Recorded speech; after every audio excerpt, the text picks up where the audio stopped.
Good morning students, myself Dr. S. Priyadarsini, Associate Professor of P.S.R. Engineering College. We discussed about OSI layer and functionality of each and every layer and what is meant by TCP IP layer and difference between OSI and TCP layer. So the OSI layer is nothing but open system interconnection model. It is developed by ISO. The ISO is nothing but International Organization for Standardization in the year of 1984. So in the OSI layer it consists of totally the 7 layers. So what are all the 7 layers? So the 7 layer is application layer, presentation layer and session layer, transport layer and network layer, data link layer and physical layer. So overall, to reduce the complexity of the network, the computer network is divided into totally the 7 layers. The lower layer, physical layer, data link layer and then network layer, it is mainly deals with the hardware layer. Remaining the session layer, presentation and application layer, it is mainly deals with the software layers. So the intermediately, the transport layer, it is the main heart of the OSI layer. It will connect both hardware layer and then software layer. So what are all the functionality of the physical layer? The main functionality of the physical layer is to transmit the data in the form of zeros and ones, binary bits. So the physical layer is the lowest layer of OSI layer. The main functionality to transmit the data in the form of zeros and ones. These are all the remaining functionality of the physical layer. So the representation of bits in the form of zeros and ones and then data rate, how many data are transmitted within a second. And next one is synchronization between both sender and the receiver. It provides the clock between the both sender and receiver. And line configuration, the physical layer is mainly deals with the 2 types of configuration, that is point to point configuration and multi-point configuration. At the same time, the physical layer, it maintains the topology. What is the main purpose of topology? To organize the devices in a particular network. So these are all the different types of topology, mesh topology, star and ring and bus topology.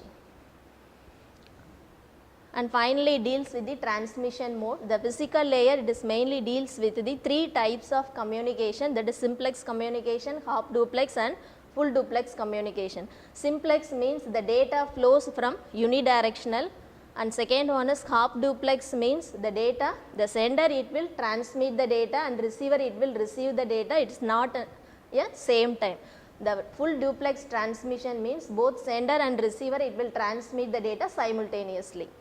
And next one is data link layer. It will transmit the data in the form of frames.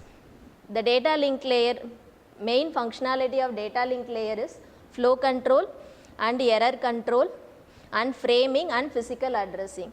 So the framing is nothing but the structure of frame is both header information it mainly stores with the sender and receiver frame of physical address. Normally the physical address is nothing but MAC address. It consists of totally 128 bits. Flow control means both sender and receiver it maintain the same flow rate to avoid the congestion control, and error control means in case of any errors during the transmission it can detect the CRC mechanisms.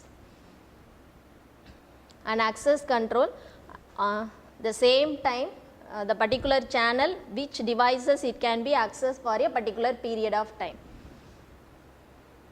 So these are all the 2 layers in the data link layer, that is logical link layer and then media access control layer. So the logical control layer is mainly deals with the communication between the 2 devices. The media access control layer is which devices can be accessed for the particular link in a period of time. And third layer is network layer. The network layer is mainly deals with the to transmit the data in the form of packets. At the same time, the functionality of the network layer is each and every IP address is also stored in the header information. So this is the IP address structure. Normally the IP address it consists of 32 bit, is divided into the 8 bit portion, 8 bit and 16 and 24 and 32 bit. The IP addresses ranges from 0 to 255. So each and every IP address divided into the 2 parts. The first one is network portion and then host portion. First 3 portion is allocated for the network portion. So, the class C address means totally 24 bit is allocated for the network portion. The 2 versions of IP address, normally the IP address is nothing but internet protocol. It consists of 2 versions, version 4 and version 6. Version 4 having 32 bit number addressing, IP version 6 having 128 bit addressing. And fourth layer is transport layer, is mainly deals with it to transmit the data in the form of messages. At the same time, the total message is divided into the different number of segments. The main functionality of the transport layer is about to port number is stored in the each and every header information. At the same time, segmentation and reassembly is the main functionality of the transport layer, to transmit any messages from sender to receiver, finally to reassemble the original messages based on the sequence number. So, the TCP protocol is mainly deals with 2 types of services, that is connection oriented services and connectionless services. Connection oriented services means that is reliable one, to transmit any one of the data from sender to receiver, it receive the acknowledgement from the previous frame. So, these are all the 3 steps are followed in the connection oriented services. First, to establish the connection from both sender to receiver, and then to transfer the data, and finally to terminate the connection. So, the TCP connection oriented services means that is reliable services. The second one is connectionless services. There is no acknowledgement from receiver to sender. So, that is unreliable one. Compared to the connectionless services, connection oriented services is a faster one to transmit the data. So, the TCP having the functionality, that is flow control and then error control. So, these are all the 2 functionalities followed in the transport layer. The fifth layer is session layer. The session layer is mainly deals with the how to establish the connection and maintain the connection. At the same time, authentication and security is also provided in the session layer.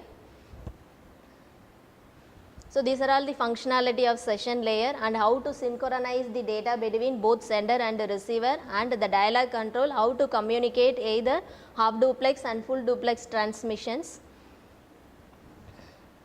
So, these are all the examples of session layer. So, each and every we have to sending the totally 8 pages. After 50 pages we have to add the checkpoint. So, we have to transmit the data from 1 to 800. If any one of the data is missing means to transmit only the particular pages only it can be transmitted.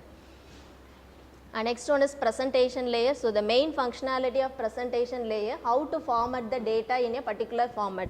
So, functionality of the presentation layer is translation and then encryption, decryption and then compression. So, these are all the functionality of the presentation layer. And the last layer is application layer. The application layer is mainly deals with the software layer. So, what are all the different types of services provided in the application layer is the email application. We have to sending the email from one device to another devices, and how to transfer the file from one source to another sources, and HTTP protocol. The main purpose of HTTP protocol, how to communicate both client and server, and telnet. So, these are all the different application services are used in the application layer.